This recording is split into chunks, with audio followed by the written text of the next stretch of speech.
Hey everyone, it's Cole from A+ Power Sports. Today we're going to take a look at our Razor 1000 here, but we're really going to be going over a preseason maintenance checklist and different things to inspect on any Polaris off-road before you get ready to take it out for the season. Let's start with one of the most simple maintenance items on your off-road vehicle. So we're going to be talking about tire pressure. A lot of people will inflate their tires to what the manufacturer said on the side here. That is not true. That's usually just for seating the bead when installing new tires. You want to make sure that you're setting your tire pressure to factory specs, which on Polaris models, at least on this Razor, you can find right in the bed here. On Rangers, it's the same area, and even on the Sportsman's, it's just on the side of the fender well. Inspect that tire pressure, make sure it's set to the correct PSI. Helps with riding, helps with tire life, and just overall quality of your riding experience. The next important area of our checklist is going to be underneath this rear access panel. So we'll just pull up on the tab and pop this off.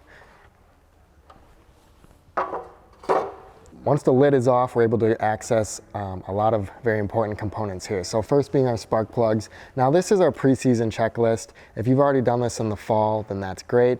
But a lot of times people are going to be keeping this to do in the springtime. So we're going to get some new spark plugs in there. Make sure they're factory recommended spark plugs. Don't go in with different off-brands, things like that. It's a lot safer just to stay with stock spark plugs. We're going to drop and change our engine oil and oil filter.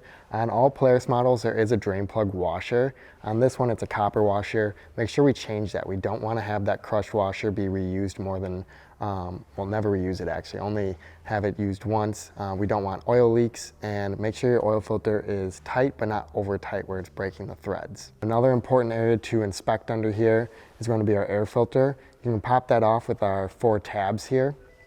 Inspect your air filter, make sure it doesn't have excessive dirt and wear in it. Also, a lot of times after sitting in storage over the season, depending on where it's at, sometimes little critters can get inside of your air filter and chew up the air filter itself or make a nest in there. We want to make sure we clean that out, and then if you do find something like that, make sure you inspect every part of the machine to make sure they didn't get into wires, causing issues on your first trip. So at the start of the season, we've already changed our engine oil and oil filter. We also are going to change our rear differential and transmission fluid. And we want to make sure that everything at the start of the season is free of condensation. Sometimes if they're sitting, especially in Wisconsin, we get the hot summers, cold winters, falls and springs are up and down in temperatures. That creates condensation inside of our aluminum housings.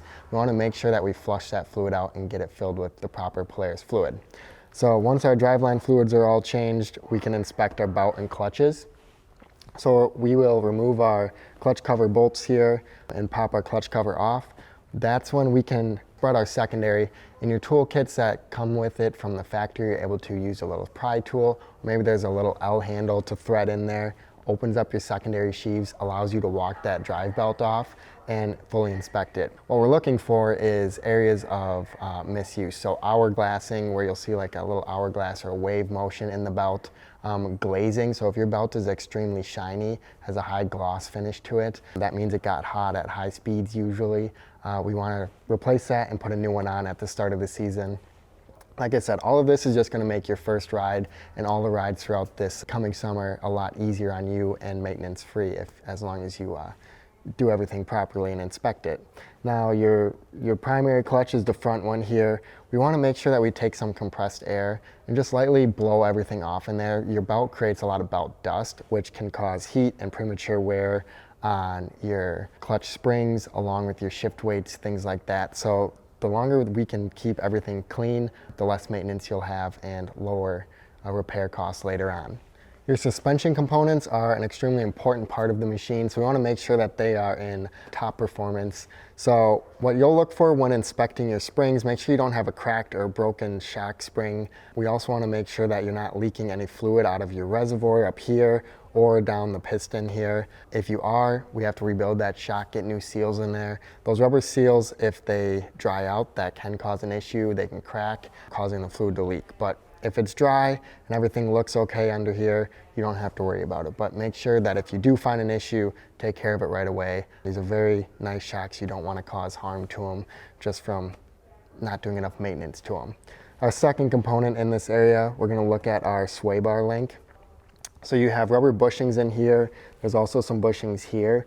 which they are wear items. So if you notice that you're able to move the bar back and forth a lot, you want to replace your bushings in those areas to keep everything tight and just help with cornering of the machine. On this RZR, our battery is located underneath the driver's seat. So that's another point of inspection. We want to make sure that our battery terminals are tight, they're not loose. Your battery strap or the securing point here, you want to make sure that's all on there so your battery's not flopping around inside the machine while you're off-roading.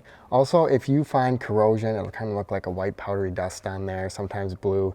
You want to take your connectors off and then clean your terminals up with, usually a copper brush works best, but you want to clean those off and make sure that you have a good contact point and that corrosion is all off of there. So keeping your battery up to maintenance is a big deal. Underneath this is our access panel to get to our oil filter. So on this one, we already talked about changing our engine oil, but your oil filter, you reach down in here and get a new oil filter on there every time you change your engine oil. Underneath this rear panel is your ECU. We just want to make sure that our connectors are all locked down. No one should really be tampering with their ECU unless you have a mechanical issue, but just make sure everything is tight in here. Your ECU is not coming undone for some reason. That's pretty much it under here for our maintenance items. When we remove our front access panel here, you'll flip your little quarter turns and we can access our engine coolant. Now this is our overflow reservoir. We want to make sure that the engine is cooled down. Usually you can let it sit for about 30 to 45 minutes and that engine coolant has all kind of settled in where it's supposed to be.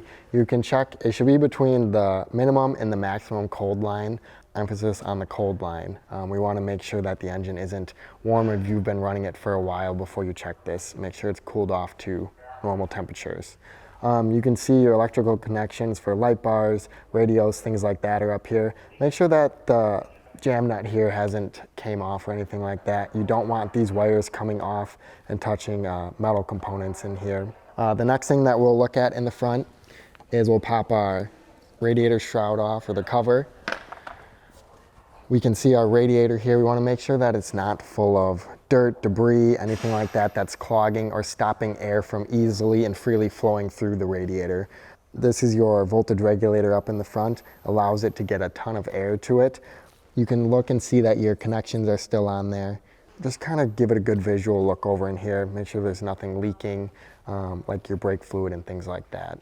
Now at the front of the vehicle, we're going to be inspecting our front suspension components. So just like the rear, we're going to make sure our shock is okay, not leaking fluid.